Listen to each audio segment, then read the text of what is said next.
From KCRW, this is Here Be Monsters. And when I was 8 or 9, then I remember playing in a forest next to the house where I grew up, and there was this lump in the forest, and we had a child stroller we would run around playing with and driving each other, and I realized that must have been a burial mound. I mean, I must have been playing on a burial mound as a child without knowing. And then I didn't know as a child.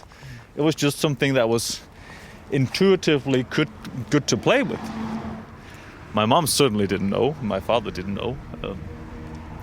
If they did, I'm not sure whether they would allow me to play like that or not. And I think it might have been a strong narrative if she'd said I would be punished by the occupants of the mound had I done so.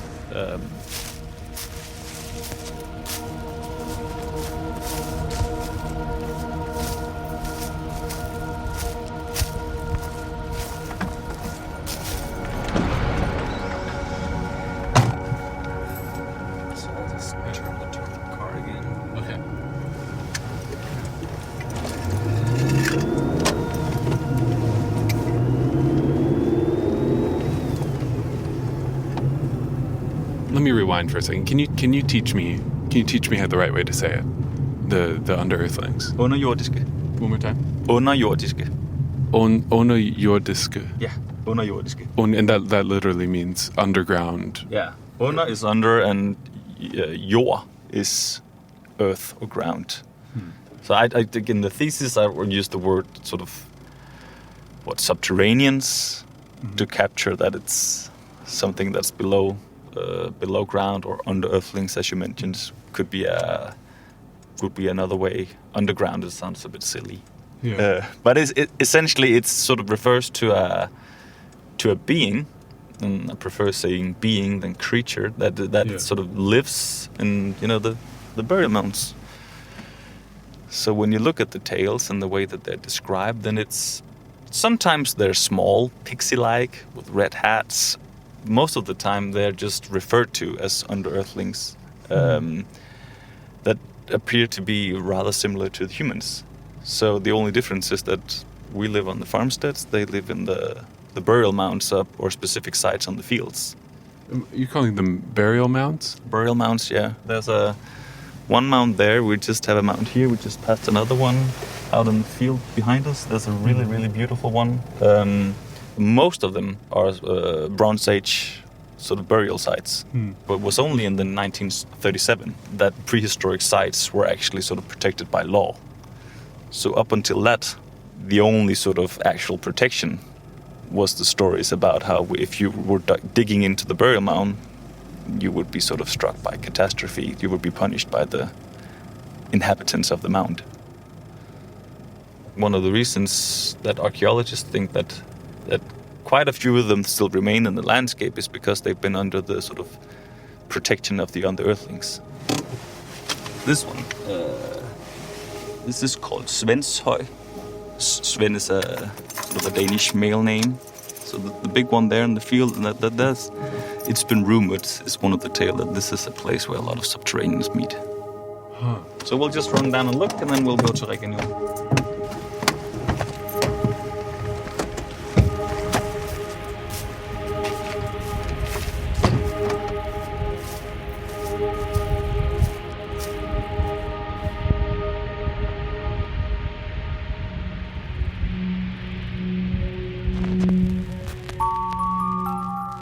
Here Be Monsters, the podcast about what happens in the back garden. The podcast about the unknown. No.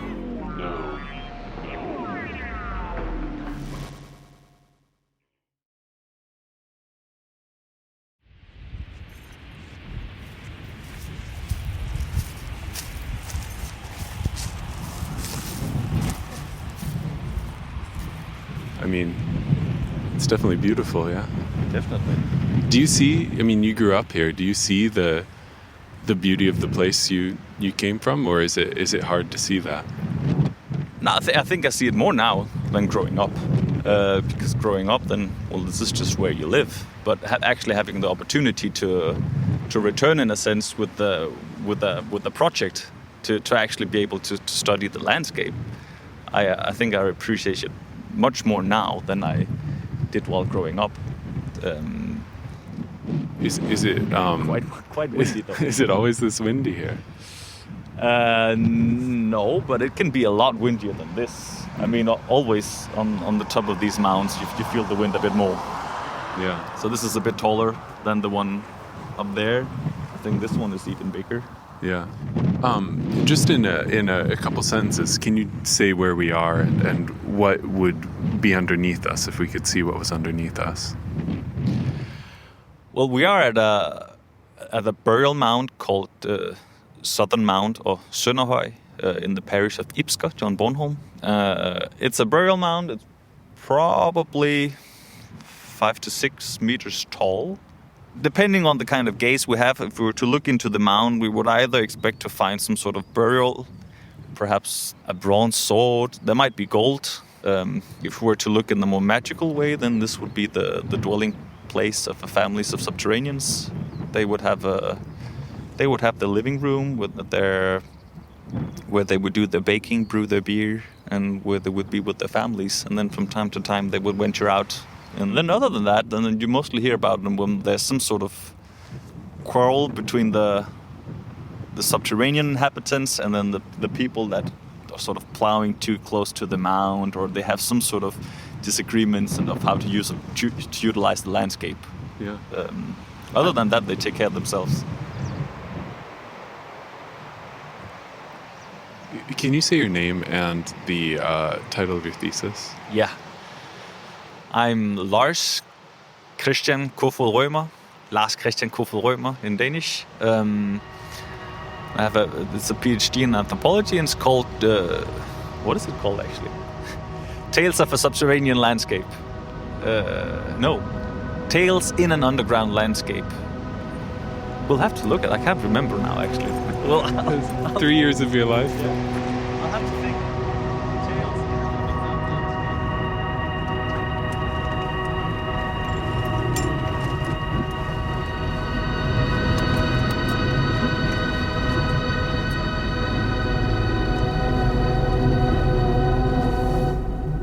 And this one, you can actually see when you get a bit closer that's part of it has been sort of chopped away. You can see it better here. It probably used to be a sort of perfect sphere or a perfect half sphere, but there's a part of it that's been destroyed, and the tale related to that is that they were building a new stables at the farm right down there. So they began taking earth from the burial mound to use it as a platform for the stables. And then after they began doing that, then the stables got hunted. They couldn't close the doors. There was a stallion that always escaped, and then they gave up, taking more ground from the burial mounds. There's certainly many of these tales where it's not about a prince and a princess once upon a time in a land far, far away. It's about the farmhand from that farm who was out one day cultivating that particular site. So you can actually sort of look at it in relation to the actual landscape. And you can see it through the trees there. There's a story about a farmer from a farm down here, and he was out just plowing the field, and it's intense heat, and as he gets close to this burial mound, then he can smell bread, freshly baked bread. So this one. When he is right next to the mound, then he can see that there's this sort of what do you call that in English? The sort of the shovel you use for pizza, like the bread. Pizza peel. Yeah, the pizza peel or the bread peel. There's a broken one of those lying on the mound. And for some reason, then subterraneans are not really fond of steel or iron, so they can't really fix it. But luckily, he has a nail and a hammer, so he fixes the peel and then continues his work. And then when he returns, and a little bit later, then there's a plate of soup and pork and something to drink and some bread, and as a sort of gesture from the subterranean inhabitants of the mound, as a thank you for him preparing their peel, and then he eats and then moves along. So there's this sort of interchange between humans being punished by the subterraneans when they actually sort of interfere with the burial mounds and dig into them, or have the animals grass on top of them, like pissing and shitting into the dwellings of the subterraneans. Then you get punished in one way or another. But on the other hand, if you actually help out, then you will be rewarded. So that's in many ways it's similar to how we interact with each other as humans. There's not really any sort of necessity in them being evil or necessarily being good either. Right. So one thing that's a little bit unclear to me is, there's different ways of believing something to be true. Yeah. Right. There's like, maybe I'm just kind of thinking off the cuff here, but like on one end of the scale, you have like Santa Claus, right? Yeah. Where it's something that you kind of believe is true so that you can tell your children it's true, so that you can get a certain kind of behavior out of them that is seen as pro-social, which is like good behavior from children, right?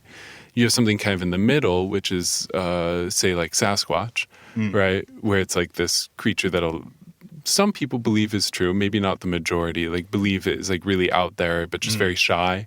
Sasquatch is not usually seen as like a magical creature in any way, having any kind of supernatural things, but just a kind of this ape that has evaded capture for as long as time has been around, or as long as the species has been around. And then maybe one step past that is something like God, which is highly invisible and highly powerful, right? And kind of undetectable for all sorts of reasons. And a lot of people believe in God, right? When you've been talking to Bornholmers, right? Bornholmers, yeah. Bornholmers, what kind of belief is the belief in subterraneans? Yeah, I think it actually covers all aspects, and we have a problem as well with the notion of belief. Because for some, these are great tales and told by sort of school teachers in the kindergarten, as you say, as a means of getting the children to respect the landscape. So that's sort of the completely disenchanted version of the stories, and it's very functional and pedagogical. And then there's this, as you say, there's this in between. I've met people who've seen them, and then there are all the people, like the majority, who have had no personal experiences, and some like to believe that it would be nice if they existed to keep us humans in balance. And one of the main results of the project has to been looking at how there's this notion of that back in the days that in the old ways of Bornholm, then the majority of the people would believe that subterraneans existed. And then people usually make references to Iceland or elsewhere in the world. Well, there they still believe, but we can't really believe here because we've been modern, and this is something that we've been sort of detached from this. But then when you start talking to people that will sort of, on the first hand, sort of reject the notion of this being sort of part of the contemporary world, then a lot of them are sort of, their initial rejection is sort of as a means of protecting themselves because they don't want to appear as foolish. So then some of them actually have stories, or they have family members or something like that, but it takes a bit of time to actually tease out what they really think about it. So I think in a contemporary world, then a lot of these phenomenons and these tales has been turned into a matter of belief. So I think a lot of what's going on, at least just looking at Bornholm, is that there's an idea that back in the days people believed and this was real for everybody. But if you look at the records like from the 16th century onwards, then there's this already, at that point of time, there's the notion that in old days people believed. But now there are only a few sort of stupid women believing it. But that was in the 17th century. So that story, it's not about being ridiculed or not about showing that, well, people are still irrational or people are still silly. Leave all of that to one side, and then just, from my point of view, look at what people are actually doing, how they interact with the surroundings, and then we might get a little bit wiser in terms of what actually happens in the landscape. You said 400 years ago, people were saying that, only some people believe in things. It's like what we call old wives' tale. Yeah, exactly. Right? That was 400 years ago. Yeah. But the belief is still... Exactly. Here. So the modern history is the idea about the past is enchanted. That's like if we talk about it in the present, then it's about those savages elsewhere in the world, something that is either distant in the past or distant like geographically in the present. But it's more interesting that it's actually just right here. It's just that mound. I mean, for me, that's where it's get interesting. I think perhaps why there was so much talk about this project, because it was like, had it been an anthropological sort of study of shamanism in Siberia or something in the Amazon, then there would have been the public expectation that, of course, people have spirits and stuff like that. You would actually expect the study to be about some sort of magic. But when it's about what happens in the back garden, then I think that's where it gets a bit more controversial. There's the risk of being ridiculed and being deemed as a goof or a fool. And so that it's much safer to say that, well, yes, certainly back in the days, a lot of people on Bornholm believed in subterraneans, but they don't anymore. Then you can that's a way of talking about the phenomenon, but in a safe, distant way. Am I understanding what you're saying, right? That like when other people have magic, of course they do because they're like underdeveloped or something like that. But this kind of understanding of magic is really something that's quite local as well. Yeah, I mean, there's many places in the world where you can find this sort of the sense that, well, it's that if you live in the lowlands of the Amazon, then the most powerful shamans will be the one in the hills. But oppositely, then the ones living in the hills, then the most powerful shamans will be in the lowlands. So there's certainly sort of magic in distance. I think I'll just have to move the car because there's a bus approaching. There's a bus approaching.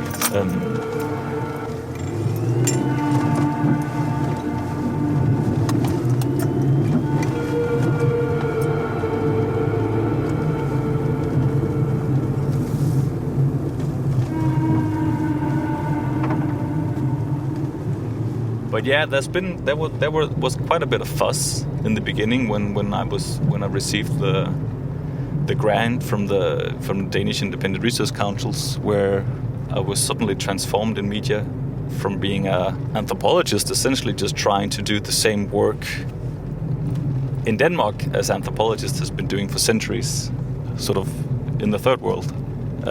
But that's quite quickly sort of changed from being an anthropologist to being an esteemed paranormal investigator that was hired by the Danish government to go to Bornholm to capture trolls.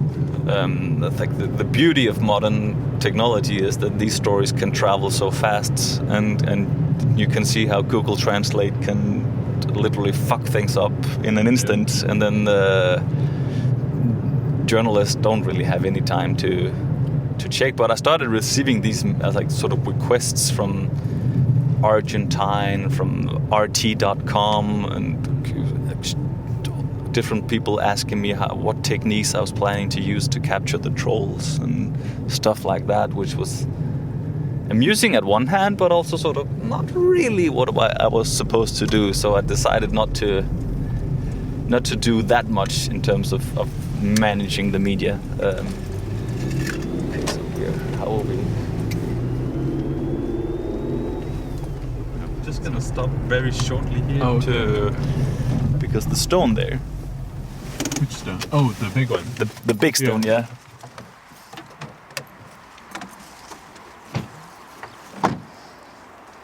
That was left when the ice retracted at the end of the Ice Age. And you have these boulders different places in Bornholm.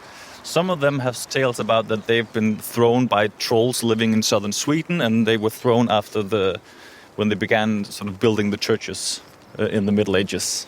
The trolls didn't like churches.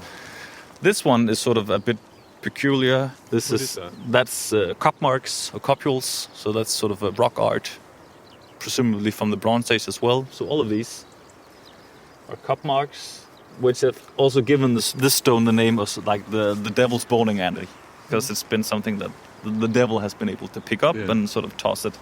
But because these look kind of be like the giant's fingerprints. Exactly, like the giant's fingerprints. But either way, when I moved to Bornholm, then my oldest daughter wanted to start as a scout.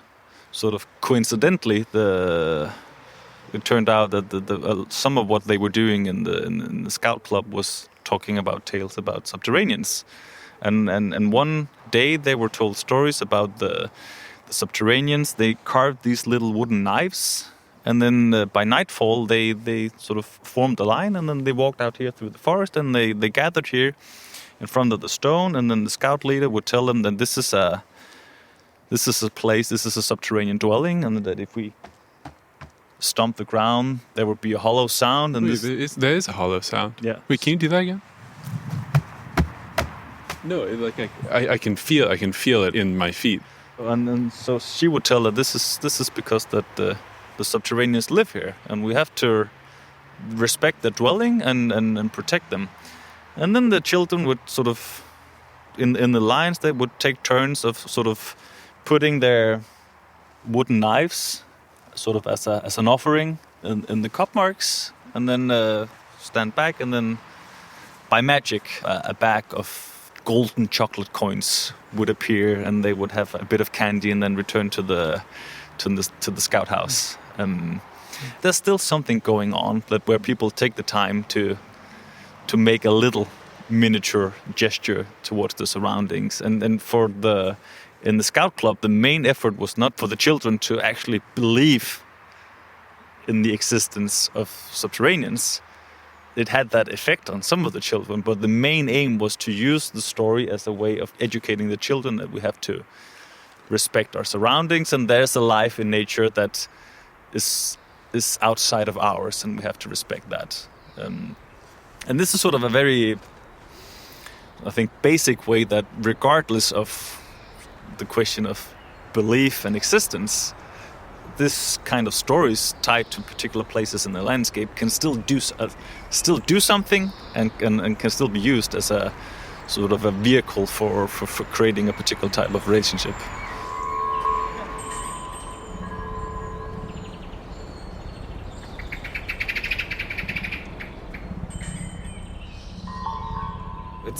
It would be so much easier if we could just talk about it as stories.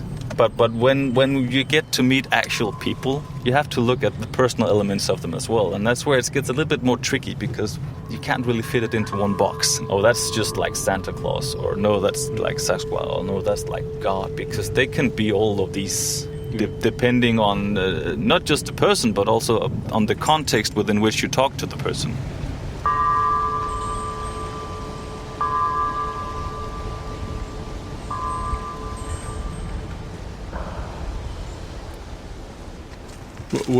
What are we looking at? What's in front of us here?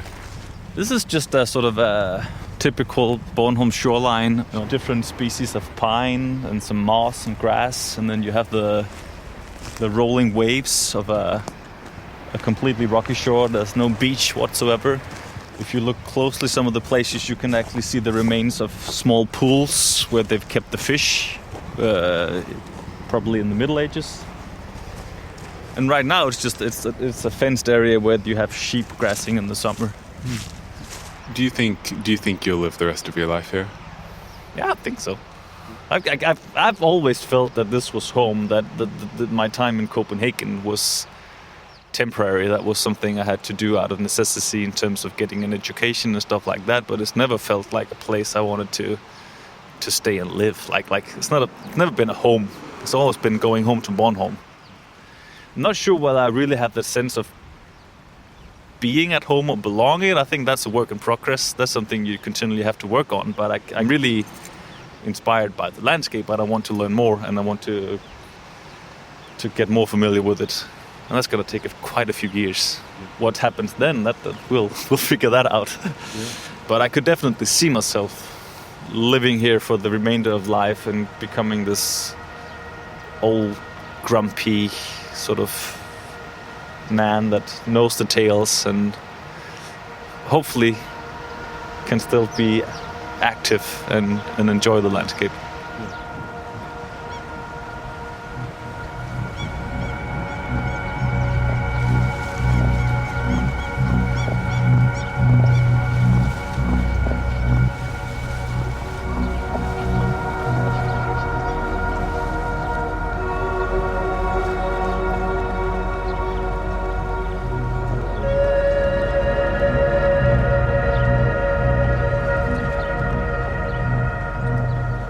Lars Christian Kolfarema is an anthropologist who lives on the Danish island of Bornholm with his family.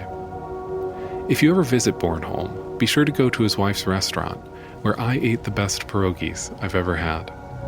The dissertation that Lars wrote is called Tales in an Underground Landscape. My name is Jeff Entman. I produced this episode with help from Bethany Denton. Many thanks to Reggae Howd, who is many things. She is the maker of beautiful radio art. She was my host when I visited Bornholm. She connected me initially to Lars, and she's interviewed Lars as well for the wonderful podcast Shortcuts. In Reggae's interview with Lars tells the story of how the Underearthling army once helped a lone patrolman fend off the Swedish Navy. I've put a link up to that piece over on our website, HBMpodcast.com. Also on our website, some photos of Lars and some links to some really bad articles about troll hunting. Again, we're HBMpodcast.com. Music on this episode by Cirocell and the Black Spot. Here Be Monsters is distributed by KCRW. Our senior editor there is Kristen Lepore. We get additional support for freelance contributions from KCRW's Independent Producer Project. If you like this show that we make, please leave us a kind review wherever you listen. And thank you for listening. More episodes soon.